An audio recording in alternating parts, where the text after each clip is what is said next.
नमस्कार बंधुरा केमन आछो तोमरा सबाई आशा करी सबाई खूब भालो आछो। शुभमिता ब्लगे सबाइके स्वागत जानाई। आज के तोमादेर साथे कोनो रान्नार रेसिपि किन्तु शेयर करब ना। आज के शेयर करब जादेर बाड़ीते एक्वेरियाम रयेछे बा जारा भाबछो एक्वेरियाम नेबे तादेर जन्यई किन्तु एई भिडियोटा आमी दिलाम। एटा होच्छे आमार बाड़ीर एक्वेरियाम। 2.5 থেকে 3 मास अंतर अंतर किन्तु एटाके खूब भालोभाबे परिष्कार करते हय। एतटाई নোংরা হয়ে যায় 2.5 থেকে 3 মাসের মধ্যেই, তোমরা সেটা দেখতেই পাবে। তো ভিডিওটা কন্টিনিউ করতে থাকো, কেউ স্কিপ করো না। স্কিপ করলে অনেক কিছু মিস করে যাবে। বাড়িতে থাকা কিছু উপকরণ দিয়েই কিন্তু একদম ঝকঝকে তকতকেভাবে কিন্তু পরিষ্কার করে নেব এই অ্যাকোরিয়াম। এতে কিন্তু মাছের কোনো ক্ষতি হবে না। তো চলো দেখে নেওয়া যাক। অ্যাকোরিয়ামটা দেখো, আমি 2.5 থেকে 3 মাসের মতো আগেই তোমাদের সাথে এর ভিডিও শেয়ার করেছিলাম। দেখো 2.5 থেকে 3 মাস পরে আবারও চলে এসেছি। কতটা পরিমাণে নোংরা হয়েছে কালি দেখো, একদম শ্যাওলা জমে গেছে চারিদিকে। তাও কিন্তু আমি এই ফিল্টারটা তুলে তুলে পরিষ্কার করি মাঝে মধ্যে। দেখো পুরো এতটাই সবুজ হয়ে গেছে, মাছগুলো দেখা যাচ্ছে না। তোমরা চাইলে আমার চ্যানেলে গিয়ে এর আগের ভিডিওটা কিন্তু দেখে নিতেই পারো। তো দেখতে পাবে যা মাছ ছিল সেই মাছই কিন্তু রয়েছে, একটা মাছও কিন্তু মারা যায়নি। এটাই তোমরা ওখানে ঠিক যতগুলো মাছ দেখতে পাবে বা যেই ধরনের মাছ দেখতে পাবে এখানেও কিন্তু তোমরা ঠিক ততগুলোই মাছ দেখতে পাবে। দেখো প্রথমেই আগে একদম কারেন্ট থেকে প্রত্যেকটা কর্ডগুলো আমি খুলে নিচ্ছি, একটাও কিন্তু রাখবো না, সবগুলোই পরিষ্কার করব। আর এইটা কারেন্টের কর্ড বলে এইগুলোকে কিন্তু ধুলে কোনো প্রবলেম হয় না, আমি এইগুলোকেও কিন্তু পরিষ্কার করে নিই। দেখো প্রথমে আগে মাছটা তুলব না, প্রথমে আগে ইলেকট্রিকের সমস্ত জিনিসগুলো খুলে নিলাম, এরপর মাছগুলোকে তুলে নেব, তাহলে একটু সুবিধে হয়। ইলেকট্রিকের তারগুলো থাকে তো তখন কিন্তু মাছগুলো এই জাল দিয়ে ঠিক ধরাও যায় না। আমার বাড়িতে জানো এই জল তোলার একটা এর মেশিন পাওয়া যায়, ওটা ছিল কিন্তু ওটা খুঁজে পাচ্ছি না, কি হয়ে গেছে নিজেও জানি না। তো সেই জন্য আমি একদম হাতে করেই জল বের করে আবারও নতুন জল ভরে দেব। দেখো মাছগুলো কিন্তু সব আমি তুলে নিয়েছি। এরপর এর থেকে নুড়ি পাথরগুলো তুলে নেব একটা ঝুড়িতে করে।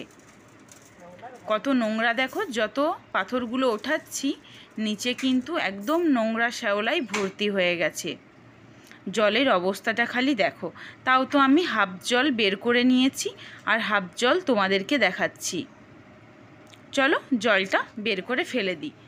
তো দেখো ফেলে দিয়ে চলে এসেছি, পুরো দেখো সবুজ হয়ে গেছে অ্যাকোরিয়ামটা। এরপর দেব একদম সেই ঘরোয়াভাবে যে জিনিসটা, তেমন কিছুই না, আমরা যে হারপিক দিয়ে বাথরুম পরিষ্কার করি সেই হারপিকই। তবে এখানে কিন্তু আমি বাথরুম থেকে হারপিকটা এনে দিইনি, এটা আমার বাড়ির হারপিক। কোনো বালতি টালতি যেগুলো লাল হয়ে যায় সেইগুলো আমি পরিষ্কার করার জন্য আমার কিচেনে একটা হারপিক থাকেই, সেই হারপিক দিয়েই কিন্তু আমি এটা ক্লিন করছি। দেখো কতটা পরিমাণে শ্যাওলা উঠছে। অবশ্যই কিন্তু হাতে এরকম একটা প্লাস্টিক তোমরা পরে নেবে, নইলে হাত প্রচণ্ড পরিমাণে জ্বালা করে। খুব ভালোভাবে কিন্তু হারপিকটা চারিদিকে দিয়ে দিলাম, এরপর প্লাস্টিকে করে ভালোভাবে ঘষে নেব। খালি ভেতরে না অ্যাকোরিয়ামের বাইরেও হারপিকটা দিতে হবে। তার কারণ এই বাইরে কিন্তু এই সাইডগুলোতে জল গড়িয়ে গড়িয়ে জলের একটা দাগ হয়ে যায়। তো এইভাবে যদি হারপিক দিয়ে আমরা পরিষ্কার করি কোনো কিছুই কিন্তু থাকবে না। আমি আগের ভিডিওতে তোমাদের সাথে শেয়ার করেছিলাম আমি হারপিক আর ভীম জেল দিয়ে পরিষ্কার করেছিলাম। এইবারে কিন্তু আমি হারপিক দেব আর সার্ফ এক্সেল বা যে কোনো সাবানের গুঁড়ো দিয়ে পরিষ্কার করে নেব। দেখো খুব ভালোভাবে কিন্তু ঘষে নিয়েছি। কতটা দেখো সবুজটা উঠে যাচ্ছে পুরোটাই। চলো এইভাবে প্রত্যেকটা জিনিসকেই আমি ঘষে নেব। এইভাবে বুলিয়ে কিন্তু 10 মিনিট মতো রেখে দিতে হবে, তাহলে আরও ভালোভাবে একদম উঠে যায় সব। নুড়িগুলোতেও কিন্তু হারপিক মাখিয়ে নেব, নুড়িগুলোও কিন্তু শ্যাওলা হয়ে যায়, তবে নুড়ির কালার কিন্তু এতে নষ্ট হবে না, খালি শ্যাওলাটুকুই উঠবে। দেখো এই যে আমার লাইটটার কি অবস্থা, জলের মধ্যে থেকে থেকে। তো লাইটটাও খুব ভালোভাবে হারপিক দিয়ে পরিষ্কার করে নেব। খুব সহজে হয়ে যায়, বেশি ঘষাঘষির কোনো ব্যাপার থাকে না। জাস্ট এইগুলো সব একবার করে বুলিয়ে 10 মিনিট মতো রেখে দিই। তারপরে সমস্ত কিছু খুব ভালোভাবে কিন্তু ঘষে ঘষে ধুতে হয় জল দিয়ে। প্রচুর জল লাগে কিন্তু পরিষ্কার করতে, যাতে হারপিক একটুখানিও না থেকে যায়। দেখো ফিল্টারটা আমি কিভাবে খুলছি, ওইভাবে তোমরাও খুলে নিও। তবে ফিল্টারের এই যে জালটা, এর মধ্যে কিন্তু কেউ হারপিক দিও না। এটাতে কিন্তু হারপিক দিয়ে দিলে তোমরা যতই ধোও না কেন পরিষ্কার হবে না, ভেতরে থেকেই যাবে। এতে কিন্তু মাছের প্রবলেম হতে পারে। তো দেখো এরপর গাছগুলোতে দিয়ে দেব, গাছগুলোও সবুজ হয়ে গেছে। এই সব কিছু খুব ভালোভাবে পরিষ্কার করতে কিন্তু শুরু থেকে শেষ অবধি 1 ঘন্টা মতো টাইম লাগে। দেখো খুব ভালোভাবে পরিষ্কার করে রেখে দিয়েছি। যেই একটা কাপড়ের ওপরে ছিল ওই নিচের কাপড়টাও কিন্তু আমি চেঞ্জ করে দিয়েছি, পরিষ্কার কাপড় পেতে নিয়েছি। এখানে কিন্তু 20 লিটারের বালতির 1 বালতি জল নিয়েছি। এটা 1 দিন আগে জলটা ধরে রাখতে হবে। দেখো খুব ভালোভাবে পরিষ্কার করেছি। প্রথমেই দিয়ে দেব 1 টেবিল স্পুন লবণ দিয়ে দিচ্ছি। এমনি আমরা যেই লবণ খাই এটা কিন্তু সেই লবণই। জলটা এরপর দিয়ে দিলাম। লবণ দিলে কিন্তু খুব ভালো হয় জানো, মাছ একদম মারা যায় না। তোমরা দেখো একবার দিয়ে, আমিও জানতাম না, এটা আমি মাছের দোকানের কাছ থেকেই কিন্তু জেনেছি। এরপর দেখো এইগুলোকে সাজিয়ে দেব একটা একটা করে। এইগুলো না সাজিয়ে দিলে, জল দিয়ে দিলে কিন্তু এইগুলো তখন সাজাতে একটু প্রবলেম হবে। প্রথমে আগে তারগুলো দিয়ে দেব।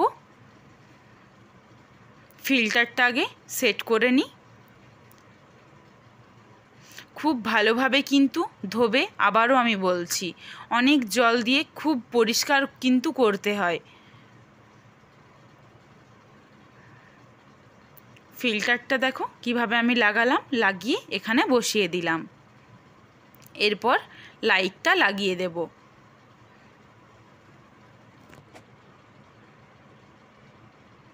লবণটা কিন্তু ততক্ষণে পুরো গুলিয়ে যাবে জলটার মধ্যে। লাইটটা লাগিয়ে দিয়েছি। এরপর অক্সিজেনটাও লাগিয়ে দেব। প্রত্যেকটাকে কিন্তু তোমরা জল দিয়ে ধুতে পারো, কোনো সমস্যা নেই। প্রত্যেকটা জিনিসই কিন্তু দেখবে আবার চলবে। জল দিয়ে ধুলে যে চলবে না এইরকম কিন্তু না। সব কিছু দেখো তারগুলো লাগিয়ে দিয়েছি। এরপর গাছগুলো বসিয়ে দিই।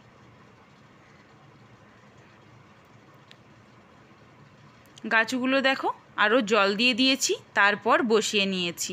সববার লাস্টে কিন্তু নুড়িগুলো দেব। প্রথমেই যদি নুড়ি দাও, নুড়ি দিয়ে কিন্তু জল দিতে গেলে নুড়িগুলো তখন সরে যাবে। এই জন্য জল দেওয়ার পরে যদি তোমরা নুড়ি দাও, তাহলে কিন্তু আর নুড়িগুলো এক জায়গায় জমা হবে না, যেমন তুমি রাখবে তেমনই থেকে যাবে। মাছগুলো দেখো এরই মধ্যে জলটা কতটা নোংরা করে ফেলেছে। এরপর মাছগুলো তুলে দিয়ে দেব। অল্প দেখো বাকি রয়েছে জল দিতে, অল্প একটু মানে ভর্তি হতে এখনও আছে। তো আমি এতে আরও অল্প জল, খুব আস্তে আস্তে কিন্তু জল ঢালতে হবে, যাতে নুড়ি অবধি জলটা না পৌঁছয়। আমার এই অ্যাকোরিয়ামের ট্যাঙ্কটায় কিন্তু 25 লিটারের মতো জল ধরে। এই ভিডিওটা কেমন লাগলো অবশ্যই কিন্তু কমেন্ট করে জানিও। কারো যদি কোনো কোয়েশ্চেন থেকে থাকে অবশ্যই কমেন্ট করে জানাতেই পারো আমায়।